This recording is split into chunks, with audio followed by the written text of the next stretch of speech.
வணக்கம் ஆசிரியரின் உடன்பிறப்புகளே. நிறைவேறாத கனவுகள் அப்படிங்கிற தலைப்பில் கொஞ்சம் சிந்திப்போம். கனவு அப்படின்னு சொன்னாலே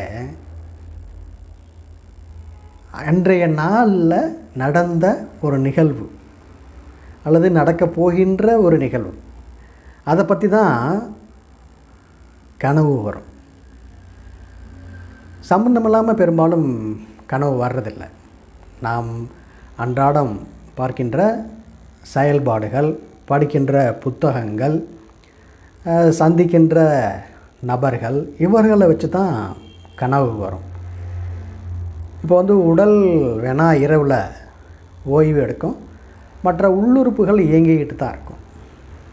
அப்படி பார்க்கும் பொழுது மூளையானது அப்படியே அந்த பதிவுகளை ரீவைண்ட் பண்ணி பார்க்கும். அதுதான் கனவு. இந்த கனவு பல வகைப்படும். ஒவ்வொருத்தருக்கும் ஒவ்வொரு மாதிரியான கனவுகள்லாம் இருக்கும், ஆசைகள் இருக்கும். ஐயா அப்துல் கலாம் என்ன சொல்கிறாருன்னா, நீங்கள் கனவு காணுங்கள் அப்படின்னு சொல்கிறார். அப்படின்னா என்ன அர்த்தம்னா, நம்முடைய எதிர்காலத்தை திட்டமிடுவோம், அதை பற்றி கனவு காணுங்கள். நாள்தோறும் கனவு காணணும். அந்த இலக்கை நோக்கி, லட்சியத்தை நோக்கி நாம் எப்படி பயணிப்பது, எப்படி திட்டமிடுவது, திட்டமிட்டதுக்கப்புறம் அந்த லட்சியத்தை அடைந்து விட்டதாக நினச்சி செயல்படணும். ஒரு காலத்தில் அது நிறைவேறலாம். அதனால தான் கனவு காணுங்கள் அப்படின்னு சொன்னார் அவர். நம்முடைய முதல்வர் அவர்கள் கூட உங்களுடைய கனவை சொல்லுங்கள் அப்படின்னு ஒரு திட்டத்தை அறிவித்தார்.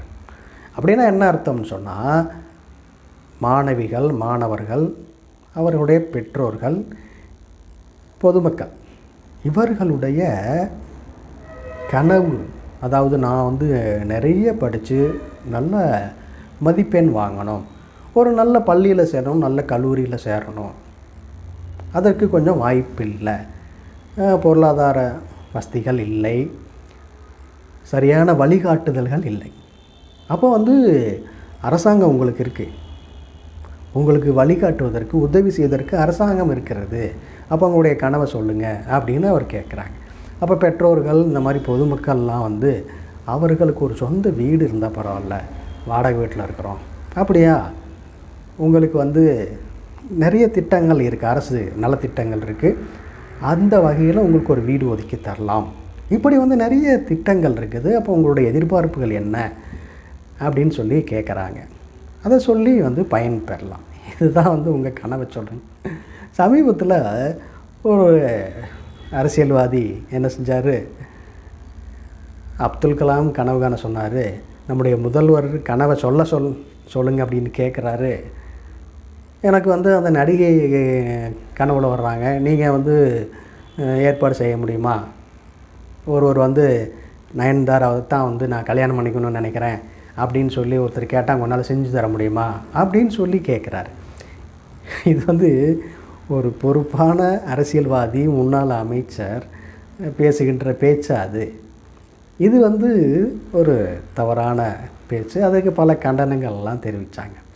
அது மாதிரி பேசும் பொழுது நாம் சிந்தித்து நிதானமாக பேசணும். நம்ம பேசுகிறத பலர் ரசிப்பாங்க. அதற்காக எதை வேணாலும் நம்ம பேசிடக்கூடாது. அது மிக மிகவும் தவறு. அப்போதைக்கு எல்லோரும் சிரிச்சிட்டு போயிடுவாங்க. அப்புறமா மாட்டிக்கிட்டு முடிக்க வேண்டியது பேசின ஆள் தான். அதனால தான் என் திருவள்ளுவர் என்ன சொல்கிறார் அப்படின்னு சொன்னால், அதிகாரம் 10 இனியவை கூறல், குறள் எண் 96, அல்லவை தேய அறம் பெருகும், நல்லவை நாடி இனிய சொலின். நமக்கு வருகின்ற துன்பங்கள் அதெல்லாம் விலகி போயிடும். நாம் நல்ல சொற்களை தேடி மற்றவர்களுக்கு எந்த தீங்கையும் விளைவிக்காத, மற்றவர்கள் மனது புண்படாத நாம் சொற்களை, இனிய சொற்களை பேசினால் துன்பங்கள் நீங்கி இன்பங்கள் சேரும் அப்படின்னு ஐயன் திருவள்ளுவர் சொல்கிறார். அதனால் பேசுகிறதுல எதை வேணாலும் பேசிடக்கூடாது. மற்றவர்கள் மனது புண்படும்படியாக பேசக்கூடாது. அவர்களும் மகிழணும், நாமளும் மகிழணும். அந்த பேச்சு மற்றவர்களுக்கு பயன்படணும். அப்படி பேசணும் அப்படின்னா என் திருவள்ளுவர் சொல்கிறார். அப்படி இல்லாமல் இந்த முன்னாள் அமைச்சர் மாதிரி இன்னும் சில அரசியல்வாதிகள் மாதிரி பேசிட்டு அப்புறமா ஆடாடா இப்படி பேசிட்டமேன்னு சொல்லி வருத்தப்படுறது, முழிக்கிறது, இந்த மாதிரியான பேச்சுக்கள், எண்ணங்கள், சிந்தனைகள் இருக்கக்கூடாது அப்படிங்கிறது தான் இந்த நேரத்தை நம்ம சிந்திக்கிறோம். சமீபத்தில் ஒரு பையன், இளைஞர், இருசக்கர வாகனத்தில் ஒரு இடத்துல நின்றுக்கிட்டு அலைபேசியில் பேசிகிட்டு இருக்கிறாரு. கெட்ட வார்த்தைகளை பயன்படுத்தி பேசிகிட்டு இருக்கிறார். அப்படி பேசினா போகிறவங்க வர்றவங்க அக்கம் பக்கத்தில் இருக்கவங்க என்ன நினைப்பாங்க? என்னடா இப்படி பேசிகிட்டு இருக்கிற அந்த பையன், பார்க்குறதுக்கு நல்ல ஒரு குடும்பத்து பையன் மாதிரி தெரியறான், இப்படி வார்த்தைகளை விட்டுக்கிட்டு இருக்கிறான் அப்படின்னு சொல்லி அவர்களுடைய எண்ணம் தூற்றும், பழிக்கும். இந்த மாதிரியான பழிச்சொல்லுக்கெல்லாம் இளைஞர்கள் ஆட்படக்கூடாது. எதற்காக அப்படி பேசுகிறாங்கன்னா, தான் ஒரு பெரிய சண்டியர், நானும் ரவுடி தான் அப்படிங்கிற மாதிரியான ஒரு எண்ணத்தோடு இந்த மாதிரியான பேச்சுக்கள்லாம் பேசப்படுகிறது. சமீபத்தில் அப்படி தான் ஒரு பையன் பத்திரிக்கை செய்தி, நான் தான் பெரிய ஆள், நான் தான் தாதா அப்படின்னு சொல்லிட்டு அந்த பையன் கையில் ஆயுதங்களோடலாம் சுற்றிக்கிட்டு இருந்திருக்கிறான். அப்போ அவருடைய நண்பர்களே அதை பிடுங்கி அந்த பையனை கதையை முடிச்சிருக்கிறாங்க.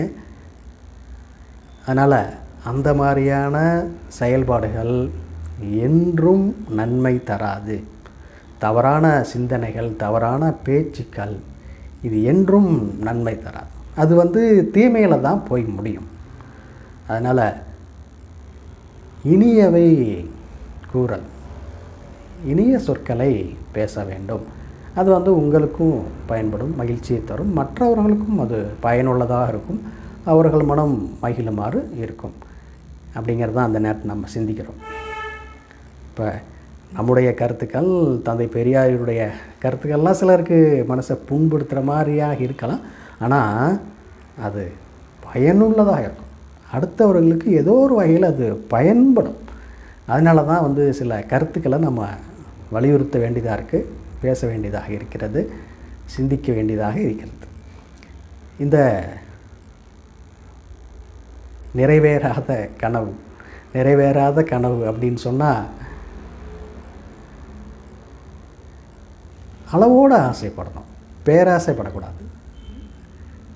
நமக்கு எது கிடைக்குதோ அதை வச்சு மகிழ்வோடு வாழணும். அப்படி இல்லாமல் ஒரு வீடு கட்டி கொடுத்தா பரவாயில்ல அப்படின்னு சொன்னால் ஒரு எளிமையாக ஒரு வீடு குடியிருப்பதற்கு, அப்படி இல்லாமல் ஒரு பெரிய மாளிகை வேணும் அப்படின்னா அது நிறைவேறுமா? நிறைவேறாது. இப்படி பல சொல்லலாம். நிறைவேறாத கனவுகள், நிறைவேறக்கூடிய ஆசைகள், கனவு கண்டால் அது நிறைவேறுவதற்கான வாய்ப்புகள் இருக்குது. அப்படிங்கிறது தான் இந்த நேரத்தில் நம்ம சிந்திக்கிறோம். அனைவருக்கும் உங்களுடைய கனவு நிறைவேற, கனவு நனவாக வாழ்த்துக்கள். இந்த தகவல்கள் உங்களுக்கு பிடித்திருக்கும், பயனுள்ளதாகவும் சிந்தனையை தூண்டும் என்று நான் நம்புகிறேன். இதுபோல் ஏராளமான தகவலுக்கு நம்முடைய ஆசிரியர் நகுல்சாமி யூடியூப் சேனலை இதுவரைக்கும் சப்ஸ்கிரைப் பண்ணாதவங்க சப்ஸ்கிரைப் பண்ணுங்கள், லைக் பண்ணுங்கள், ஷேர் பண்ணுங்கள், மற்றவங்களுக்கும் உங்களுடைய கருத்தை சொல்லுங்கள். மானமும் அறிவும் மனிதருக்கு அழகு. நன்றி, வணக்கம்.